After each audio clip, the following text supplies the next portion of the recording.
I think you can really suddenly spike the draft on the side of Resurgence with that and being able to deal with the Lunara. And so I think the Lunara was a huge risk on the side of Zero that wasn't necessary, and the Tychus may be the proper response. I think it's a calculated risk that can make sense if your Lunara remains untouched and your Illidan can actually sustain long enough. But I just look it over to Resurgence, and although they had a bit of a poor showing in game number 1, I feel like this draft here in game number 2 has set themselves up for complete success. One, I think the Greymane not being picked up early was completely greedy from Zero. They got the ban on Greymane, which opened up only Illidan or maybe a Kerrigan comp, but a Kerrigan comp with Tyrael, Tassadar, and Rhaegar doesn't give as much value. So the Illidan came in, and they just have all the tools to deal with it. You have your Tychus Overkill, you have your Sonya Slam, you have literally every single opponent on the opposing team can deal with Illidan in some way, even Kharazim to a degree. Yeah, it's just the question I think now becomes, obviously, it's still executing that against the Illidan, it's still hard because Illidan's so easy to kind of gain value out of in team fights. But more importantly than anything, that's why I was putting so much emphasis onto who can handle the Lunara, right? Because I agree that they're using that Lunara as a double threat. The same way, it's honestly a ranged version of like a soft Jaina is what the thought process is here with this pick, because she has the AoE slow, right? So Illidan thrived way back in the day. Whenever you could get a Jaina, you just throw out any Blizzard, and if it hits anybody, it's just like, I win this team fight. You suddenly make that dive potential that much easier for him, and Lunar's very good at that, but then also has the execution potential. That being said, if we see like that Thornwood Vine again, it's going to enable the slow better, and it's going to have better shrine control, which I don't think is really going to be needed, but their execution,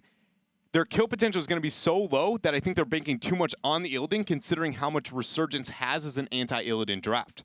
So I really want to see the Leaping Strike here from Zero. If they move into Thornwood Vine, I think it's a very high risk. Again, no execution for a lot of the heroes on that team. See, I don't mind Thornwood. I agree with you that they won't have the execution and everything, but I actually don't mind them just kind of peeling away the opponent team. Granted, they have Sonya and they have Muradin, which can self-sustain themselves, but Kharazim will fall under a decent amount of stress, especially if we have the meta build of just going for the Iron Fist into other members. What if we see Insight? If I it's saw one of the Insight, few situations. I would cry in happiness because I've been wanting someone to play Insight for months now. I love that talent. It will take. It's a little bit hard to pull off on Infernal Shrines, but if you actually focus on mercenary camps, you can get it done. I will say, I like it in this draft. There's very few moments I think Insight has a spot, but there is not a single hero on the opposite side I'm afraid to punch. Drake, I have skeletal defenders to punch all day, and it's into a Lunara where I'm going to need to maximize the value out of my W. It is a draft where I actually enjoy seeing an Insight if it got picked. And that is a rare moment for me. I do have moments where I like very niche picks, but that's being said, there's a reason they're niche, you know, and this is one. I'm done casting. If Insight gets played, all right. I'm happy. I'm a happy man. I retire. It was like Insight was played in the year 2017. That was a good time. Ever since then, I've been retired on the Bahamas, chillaxing. I do not want Iron Fist, actually. I would say I would prefer Transcendence. Yeah, I don't think you go Iron Fist here. Anything but Iron Fist is the better choice, and I think Insight's the most optimal. But yeah, again, if the Iron Fist damage point, like, it's just not going to provide much to this team composition, considering the double pseudo support, a pseudo support, and having Tyrael, who's debatably another one on top of it. It's just really, I don't think it provides enough threat to the front by any means there. So I would like it a lot. Hopefully they move that direction. I think it works too, because your Sonya and your Muradin can just be by themselves. You don't have to worry too hard about them. You can stay back, punch Illidan a few times, make sure your attack is healed up. If you need to dive into your Muradin for a save, you can pop it out because you have those cooldowns just popping like crazy. I think a counter argument would be Iron Fist into 1000 or into 100 Fist as 16, which you can get more pressure out. Destroy Lunara. Yeah, well, yeah, you can get more pressure out in that sense. Okay. So I guess I can see you moving into Iron Fist and it being justified with that talent. All right, let's get ready for game number 2 here between Zero and Resurgence.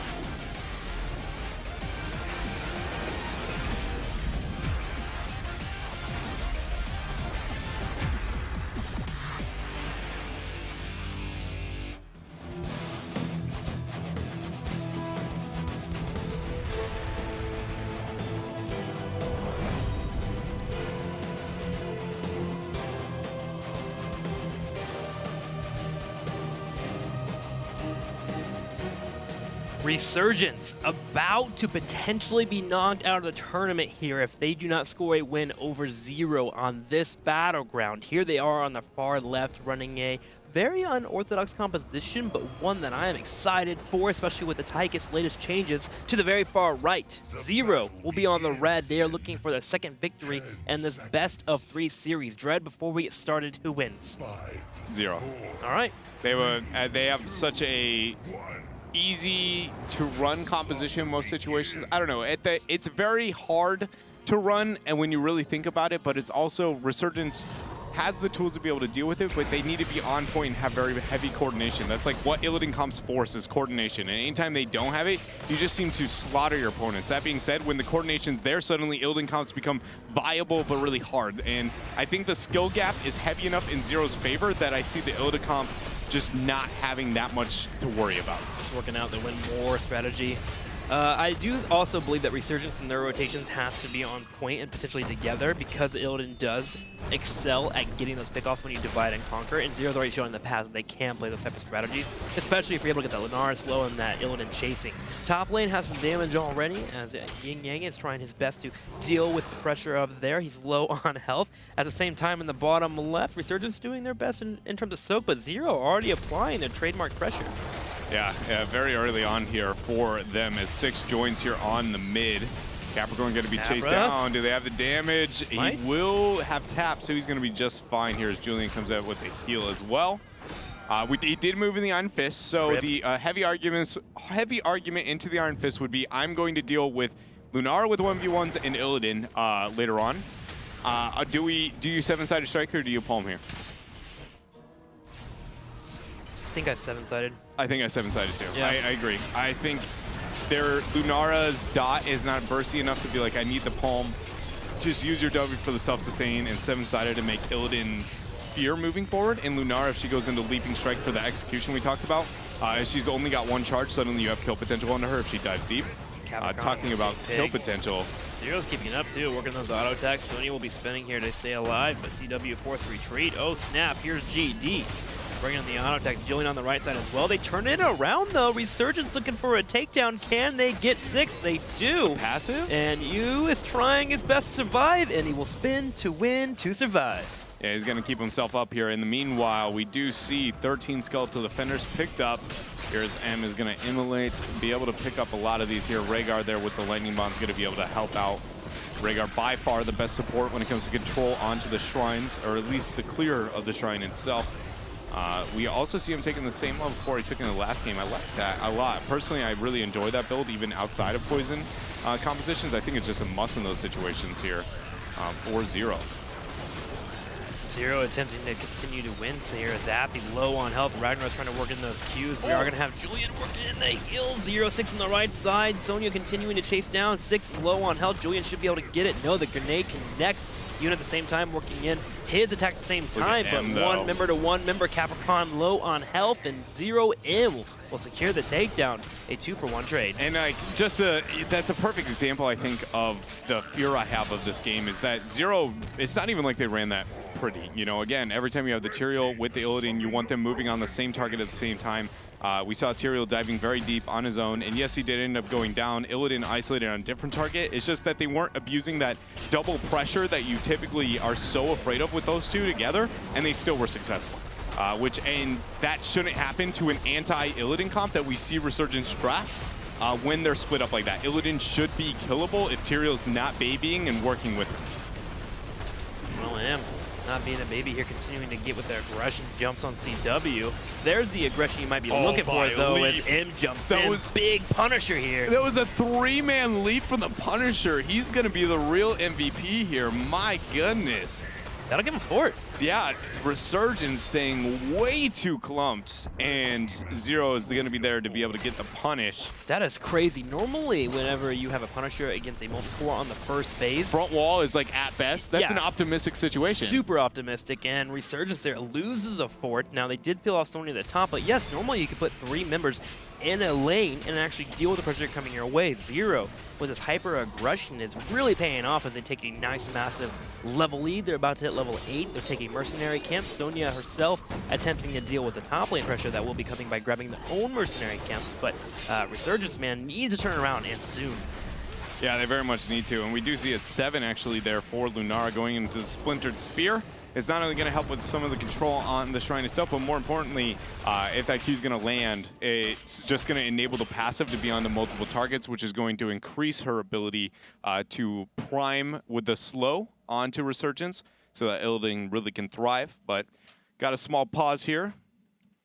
Gonna get back with this whenever possible. Yeah. We Slight don't have necessarily the best communication to be able to pick up on when we're gonna get back to you, but I promise you, as soon as it starts back up, we'll be with it here. And so, just is looking at the game and looking at the drafts, it has played out better for Zero than it should have already in the early parts of this game. Do you see it?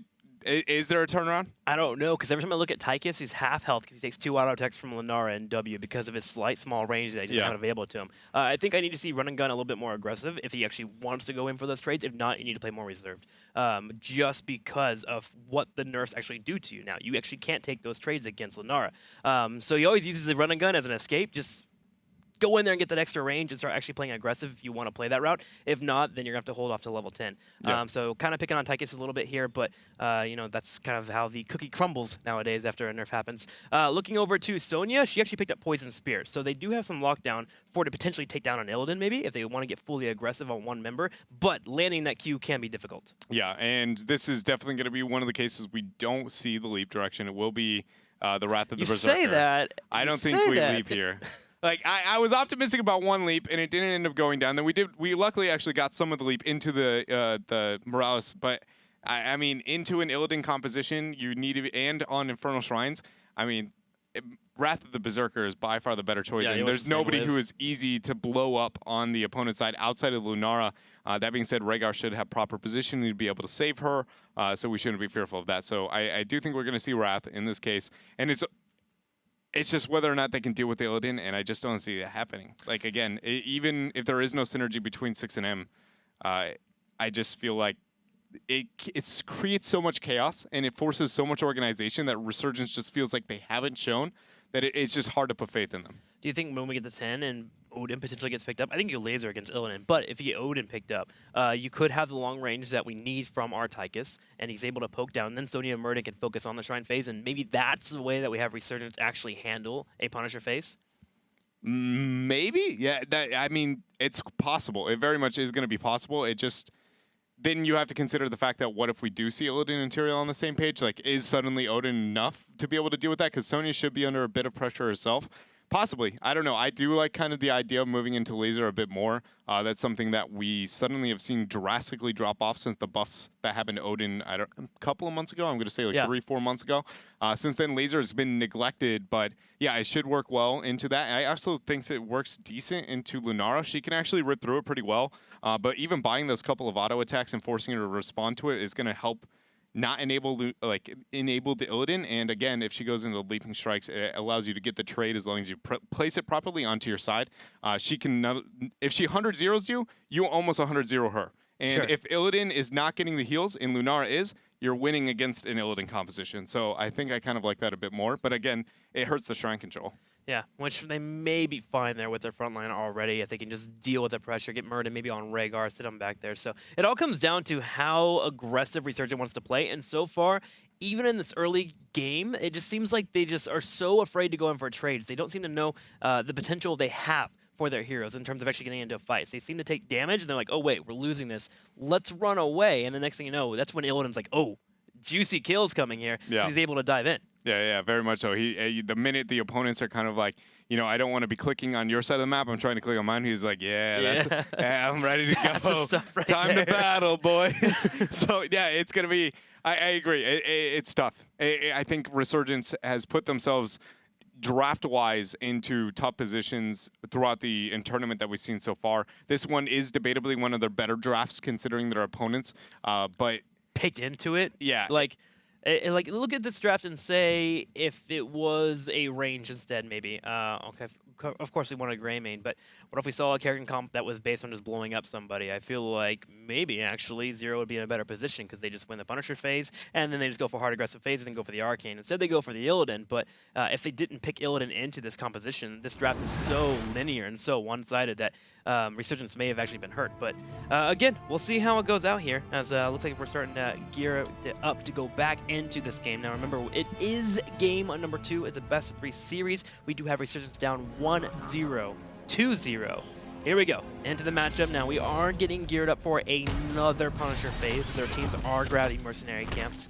And right now, Zero, full level ahead. If you're Murden, what are you thinking about at 7 right there? All right, I was just curious because we went 3/4 deep on a level before we saw the talent choice. I was like, I can't think of anything at 7 that would make me take a minute to be like, what can I counter with outside of the Iron Forge? Maybe you're worried about, you know, getting the value into the evade of the Illidan, but we're going to see the standard there going into the Iron Forge momentum.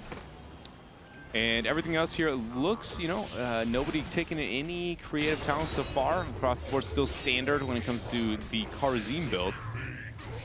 And Zero here is going to be able to close in on 10 as the Shrine is spawning. This is worst case. They have such a big level lead. Honestly, they could commit all 5 members towards top 4 and get that for free. But GD is actually just going to have a heyday down here in the mid part of the map. 6 moving up with that Eldruins. He's going to be able to back out. But I want to see Zero just take out the fort. Look towards the keep with this 10 advantage. They're using that same theory on mid with the camp. Like, that is going to be the most beneficial route for them, but I feel like they're committing too many resources and not using the fact that, you know, they could close that window quicker with the Punisher in a couple of minutes. The big strike has been picked up. Gonna have the jump there from GD. Stormblood does connect. Capricorn's going for the chase there, working the auto-tech. Will bring out their grenade, gets them low, but not enough. Resurgence down still at level 10.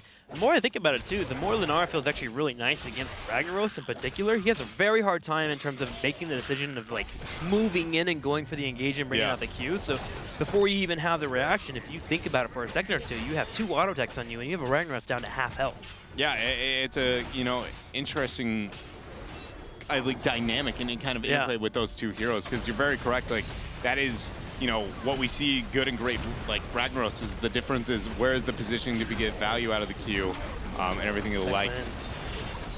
Tao hits a cleanse on Illidan, allows someone to dive. Here comes GD though, focusing down Sonya. Sonya low on health, certification has been popped. We do have him continuing the chase.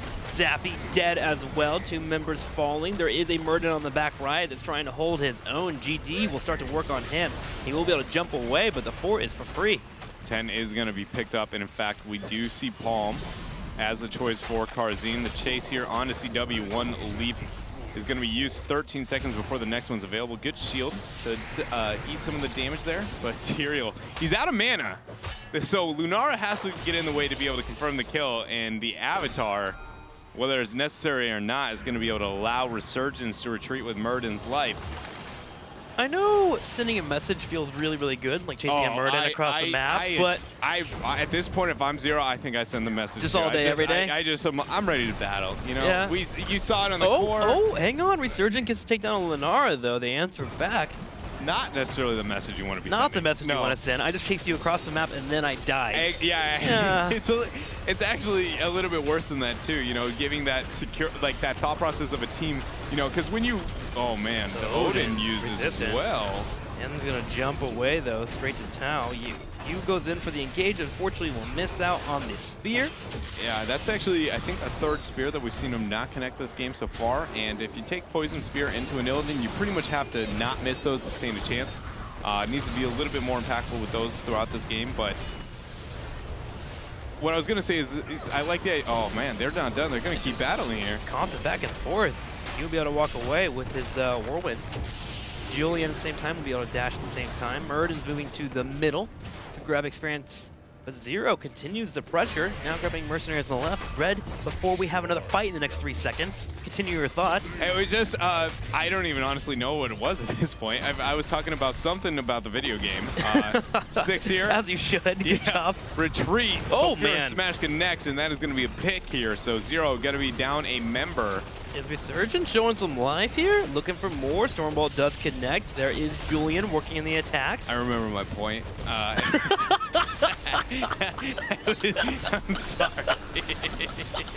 Continue. It was that the idea of sending a message, but honestly, like giving your opponent, like when you're getting beat this hard through game 1 and to game 2, giving up that 1 pick in a trade like that is enough to make them think they have a chance to the point where they'll perform better than they would have if you didn't die in that situation. Like, it's not the experience that matters. That could have given them double the experience, but debatably, if they got that double experience not through a kill, that they wouldn't be able to perform as well as they would have elsewise. It's like that, you know, the hope almost that you can instill into your opponents.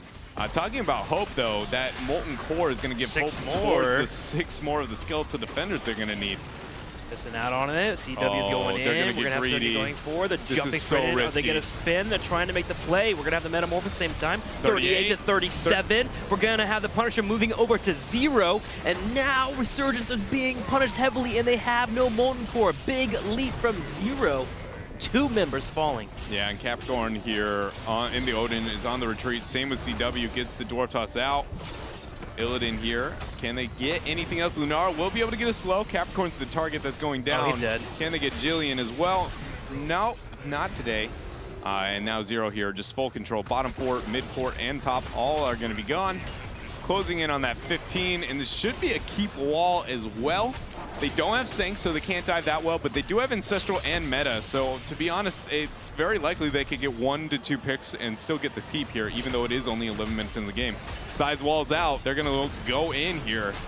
Dive is real here. You on the back right, CW moving in, looking for GD, will hit the Stormbolt. You still low on health, Julian attempting to help out. We'll be able to get the heal out. CW on the same time. All 3 members are up for Resurgence, but this keep is dangerously low on health. Zappy getting jumped on, will be forced to retreat, but the keep is taken. 0 walks away, close to level 16, and now Catapult pressure. Yeah, Catapult pressure, and 0 found themselves with such a dominant, experience advantage very early in this game. That 1 pick onto Lunar kind of gave that hope, and Resurgence had an opportunity there, but it seems like 0's, quickly restored back to the original position this game was in. Unfazed, yeah. Yeah, and that keep here is just, they should be able to abuse that very, very well, and making Resurgence constantly respond back. Without the global, it is only going to hurt, but Resurgence going to try and force. 16's been picked by 0, though. They wanted this fight before the 16. They don't know Rhaegar's not here, but he isn't here, and they're still winning the fight right now. 0 is just 4 versus 5ing this skirmish. Sulfuras connects, but 0 takes barely any damage here as M is on the right side. Now you continues to move forward. The palm does connect, but Tychus has fallen. That's a majority of the damage. And M just keeps chasing. Here we go. Tyrael joining in on the lead, and GD will bring in the slows. I just love Tal right there. He walks up after transferring all the way down from that top, from the top shaman camp, comes all the way down, drops the ancestral, like, I'm helping. I got you. Like, I don't even know how necessary it was, but he's just like, I got this. Hey guys, I got an R button. They're going for the core, though. Yeah? They should be able to do this as long as Illidan's tanking, which Odin's is. up, though. It's not enough. Illidan doesn't care. Sonya's the only thing that can kill him. So as long as M doesn't die to Sonya in the next couple of seconds, which is not going to be the case, they should be able to lock this down. Illidan's just too good on the core. Sanctification or not, and 0 in a very controlled manner. Couple blips here and there. 15 to 5 when it comes to the kills. They're going to lock this out 2-0 and sadly knock out Resurgence here from the Eastern Clash. Yep, Resurgence came, but unfortunately didn't secure any win. 0 will move on to tomorrow, so they have continued their path in the losers bracket, but remember, 1 more loss for them and they will be out. But overall, what are your thoughts on Resurgence? I'm going to be honest, it was removed from the game a while ago, so I'm sorry. No, hopefully they can make the comeback. It was too good, Yeah. It's just they had the performance, I think they expected performance so far, Sure. There was no craziness in one direction or the other. They didn't pull a Nomia. That being said, like Nomia's games and what they were able to do at the Western Clash was a huge surprise. There's a reason there was so much hype behind it, and I guess I would just say that I feel like they performed as expected across the board. If anything, I would argue, 0's performance is a bit more surprising in that last game after what we saw from Tempest, a bit more calculated. Yeah, a bit more calculated, a little more reserved. They have a couple of hypey moments that didn't work out for them, but they were still moments that you can understand and appreciate. So now with that in mind, as they move into tomorrow, as they continue to clean up their gameplay, we could definitely see more great plays from them. Because so far, even though we saw E-Star with a 2-0 victory earlier over Taiwan, I don't think it was as clean as what we saw actually with 0 playing against the Tempest team. That was actually very surprising to see, and it feels like we could be in a world right now where 0 would actually be in the winners bracket, and we would have had Tempest against Resurgence if they had secured the wins there and not had to deal with the boss push, of course, on Braxis. But regardless, 0 has came up and they showed up at this tournament with a roster that is 2 different teams just mashing together and doing well. Yeah, it is interesting, and oddly enough here, is kind of the fact that we see GD consistently representing them as the MVP here for the squad. Because again, we got to keep in mind that we have 2 members here from X Team on the squad, and he in fact is going to be one. So even working with this new squad, you know, never working with Melody C, M, and Six, and maybe not necessarily ever, but the fact that they aren't on the exact same team for so long, and that they're kind of just shuffling around, and then he just comes in here and just, you know, he's stepping up, and it's working very well for Zero, and I think it's only going to be able to benefit them as the tournament moves on. Yeah, both his Vala and his Lenara play are almost unheard of levels of aggressive play. You normally don't have a frontline Lenara occurring, but that was working out for them, and it's even worked out a little bit against the Korean teams. Now, obviously, when it comes to punishing, we're going to have to see some teams that get a little bit better at stopping GD. Yeah. And that's the moment when I get to question and get the answer of, like, is he actually a really solid assassin? Because the moment you get punished, it all comes down to being a little bit more reserved at that point and changing up your positioning. If you change up your positioning and you adapt, then I'm all on board. I love your aggressive play. But if you can only play aggressive, but you get punished so heavily and you just can't do anything for your team afterwards, then I'm going to be upset with them. Yeah, I very much agree. You know, it comes down to that point where when you wait for your opponent to punish you, then it comes down to not playing too safe as well. You know, you can have the inverse where the team is just essentially not really making anything happen across the board on that hero. But overall, Zero started, you know, looking at the history of them as a team, rose to the top of China for a while. They seem to be stumbling recently, and I projected with having this mishmash of a squad that they would really kind of be hurting. But it doesn't seem like it's going to be the case, at least not quite yet, as they are still alive here at the Eastern Clash. Well, Zero will walk forward, and we'll see them play tomorrow. But next, we have one more match for the day. Team Face Check will be taking on Super Perfect Team.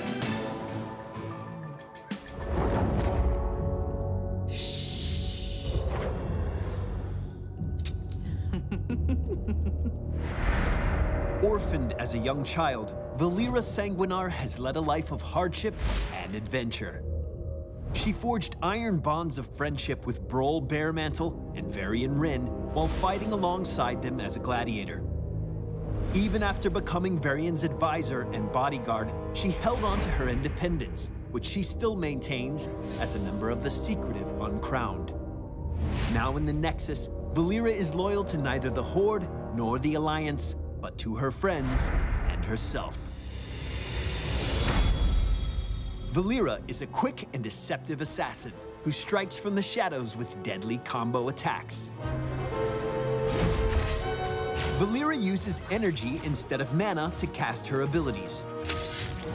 Unlike mana, energy constantly replenishes at a rapid rate. She also generates combo points when using certain abilities on enemy heroes, which she spends to make her finishing move much more powerful. Valera's first ability is Sinister Strike. Valera dashes forward, striking all enemies in a straight line. If she hits an enemy hero, she stops immediately, generates a combo point, and the ability's cooldown is significantly reduced. With Blade Flurry, Valera can damage multiple enemies at once by spinning her blades in an area around her, generating a combo point for each hero she hits. Eviscerate, Valera's finishing move, can only be used if she has combo points. Casting this ability spends all of her points to slash an enemy with both blades at once. The more combo points she spends, the greater damage Eviscerate deals. Valera's trait is Vanish. Just like the WoW Rogue ability, activating Vanish immediately places Valera in stealth, granting her an entire new set of abilities. All of her abilities in stealth generate combo points and bring her out of stealth when she uses them.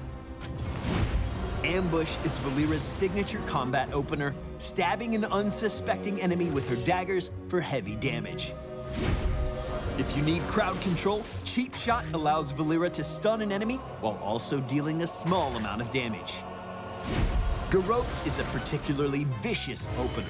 Along with its initial damage, this ability silences an enemy and deals additional damage over time. The first of Valera's heroic abilities is Smoke Bomb. She creates a cloud of smoke at her current location.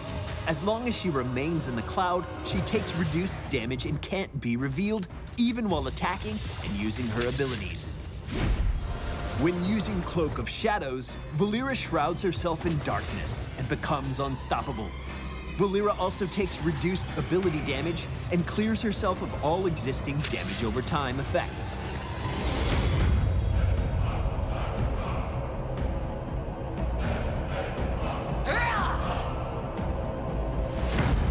Valera excels at isolating powerful enemy heroes and shutting them down. Cheap Shot and Garrote, along with several of her talents, give her plenty of options for keeping the biggest threat to her team on lockdown. Be on the lookout for opportunities to use Valera's abilities to their greatest potential. Use Blade Flurry when enemies are grouped up to instantly generate 3 combo points. Sinister Strike's dash can be used for its mobility as well as its attack, allowing you to dodge skill shots or escape from a fight. Vanish gives you access to powerful opening attacks, but don't be afraid to start fights out of stealth, then vanish mid-combat to trip up your opponents and continue racking up the damage. When fighting against Valera, try to knock her out of stealth so that her options are limited. Valera's heroic abilities focus on survivability. Smoke Bomb is great when fighting multiple enemies in melee range, and Cloak of Shadows helps Valera avoid being locked down or focus fire. Both abilities can be used from stealth without revealing her, making them powerful tools for setting up team fights or assassinating dangerous enemy heroes. As a legendary rogue and a master assassin, Valera isn't afraid to slice and dice her foes from the shadows or face to face. Make sure to leave us a comment and subscribe to Heroes of the Storm on YouTube and around the web, and we'll see you in the Nexus. I'll see you in the shadows.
hardship and adventure. She forged iron bonds of friendship with Broll Bearmantle and Varian Rin while fighting alongside them as a gladiator. Even after becoming Varian's advisor and bodyguard, she held on to her independence, which she still maintains as a member of the secretive Uncrowned. Now in the Nexus, Valeera is loyal to neither the Horde nor the Alliance, but to her friends and herself. Valeera is a quick and deceptive assassin who strikes from the shadows with deadly combo attacks. Valeera uses energy instead of mana to cast her abilities. Unlike mana, energy constantly replenishes at a rapid rate. She also generates combo points when using certain abilities on enemy heroes, which she spends to make her finishing move much more powerful. Valeera's first ability is Sinister Strike. Valeera dashes forward, striking all enemies in a straight line. If she hits an enemy hero, she stops immediately, generates a combo point, and the ability's cooldown is significantly reduced. With Blade Flurry, Valeera can damage multiple enemies at once by spinning her blades in an area around her, generating a combo point for each hero she hits. Eviscerate, Valeera's finishing move, can only be used if she has combo points. Casting this ability spends all of her points to slash an enemy with both blades at once. The more combo points she